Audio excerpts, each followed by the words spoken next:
তো কক মুরগি অনেকেই খেয়েছেন, কিন্তু এইভাবে যদি কক মুরগি রান্না করে বাড়িতে খান এইভাবে, তারা এর স্বাদ দুর্দান্ত খেতে হবে। একবার খেলে বারবার খেতে ইচ্ছে করবে। কিন্তু অনেকেই শক্ত বলে কক মুরগি অপছন্দ করে। আমি যেভাবে বানিয়েছি এইভাবে যদি একবার বানিয়ে খান তাহলে অবশ্যই সবার, ছোট বড় সবার খেতে সুবিধা হবে। তাহলে প্রথমে বাজার থেকে আমি কক মুরগি নিয়ে এলাম। ভিডিওটা সম্পূর্ণ আপনারা দেখবেন।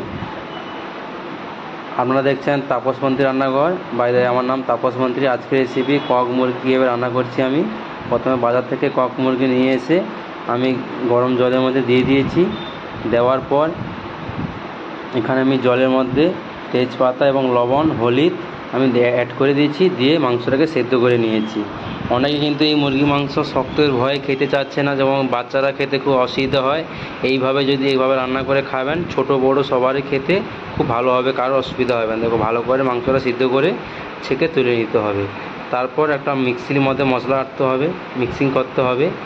রসুন, টমেটো এবং জিরা এবং পেঁয়াজ এবং কাঁচা লঙ্কা এবং ধনিয়া এইসব দিয়ে ভালো করে একটা পেস্ট তৈরি করে নিতে হবে। তাহলে কী মশলাগুলো দেবেন বলে দিচ্ছি। আদা, রসুন, পেঁয়াজ, জিরা, ধনিয়া এইসব দিয়ে ভালো করে একটা পেস্ট বানিয়ে নিতে হবে। দিয়ে পেস্টটা এভাবে বানিয়ে নিয়েছি। তারপর আমি ছোটো ছোটো করে কারি পাতা, ধনিয়া পাতা, কাঁচা লঙ্কা এবং পেঁয়াজ, টমেটো ছোটো করে কেটে নিয়েছি। তারপর আমি লাল লাল করে আলুগুলো এবার তেলের মধ্যে দিয়ে ভেজে নিয়েছি। এইভাবে বাঙালি তো আমরা মাংসের মধ্যে আলু না দিলে কিন্তু আমাদের সম্পূর্ণ হবে না তরকারির রেসিপিটা। সেই জন্য লাল লাল করে আলু দিয়েছি, দিয়ে ভালো করে ভেজে তুলে নিয়েছি। এগুলো ভাজার পরে আমি ওই তেলের মধ্যে আমি তেজপাতা দিয়েছি। তেজপাতার মধ্যে জিরা, পাঁচফোড়ন এবং কাঁচা লঙ্কা দিয়ে ফ্রাই করে নিচ্ছি। এটা খুব সিম্পলভাবে বাড়িতে থাকা সামান্য কিছু উপকরণ দিয়ে বানাচ্ছি। মশলা তো বানানোর জন্য অনেক কিছুই লাগে, কিন্তু নর্মাল সাধারণত বাড়িতে থাকে যাদের সবসময় অ্যাভেলেবেল, সহজ পদ্ধতিতে আমি দেখাচ্ছি যাতে সবাই এটা বাড়িতে বানিয়ে খেতে পারে। তারপর আমি টমেটো, পেঁয়াজগুলো এবং কারি পাতা যদি আমাদের বাড়িতে থাকে তো দেবেন, না হলে স্কিপ করতে পারেন। দিয়ে লবণ দিয়ে এটা ভালো করে পেঁয়াজটা লাল লাল করে ভেজে নিচ্ছি। পেঁয়াজটা দেখো ভাজা হয়ে গেছে, তেল ছেড়ে দিলে তারপর ওই টমেটো, আদা, রসুন পেস্ট আর জিরা ধনে দিয়ে একসঙ্গে যেটা পেস্ট করেছিলাম মিক্সিং, ওটা দিয়ে ওই মশলাটাকে ভালো করে ভেজে নিতে হবে যতক্ষণ না মশলা থেকে তেল ছেড়ে দেয়। তারপর একটু জল দিয়ে মশলাটাকে কষিয়ে নিতে হবে। আমি যেভাবে বানাচ্ছি আপনারা বানাবেন। তারপর লবণ, লঙ্কা গুঁড়া, গরম মশলা, শাহি গরম মশলা এবং ধনে পাউডার দিয়ে মশলাটাকে ভালো করে কষিয়ে নিতে হবে। এটা সামান্য বাড়িতে থাকা উপকরণ দিয়ে বানাচ্ছি। বাড়িতে সাধারণত সবার থাকে বাড়িতে, সেই সব উপকরণ দিয়ে বানাচ্ছি। যে কেউ ভিডিও থেকে বানিয়ে ফেলতে পারে। কম খরচের মধ্যে, অল্প মশলার মধ্যে সুস্বাদু স্বাদ হবে খেতে কিন্তু। তারপরে মশলাটাকে ভালো কষিয়ে নিয়ে ও সিদ্ধ করার মাংসটা আমি দিয়েছি তার মধ্যে। তারপর লাল লাল করে তেলে ভেজে থাকা আলু এগুলো আমি অ্যাড করেছি।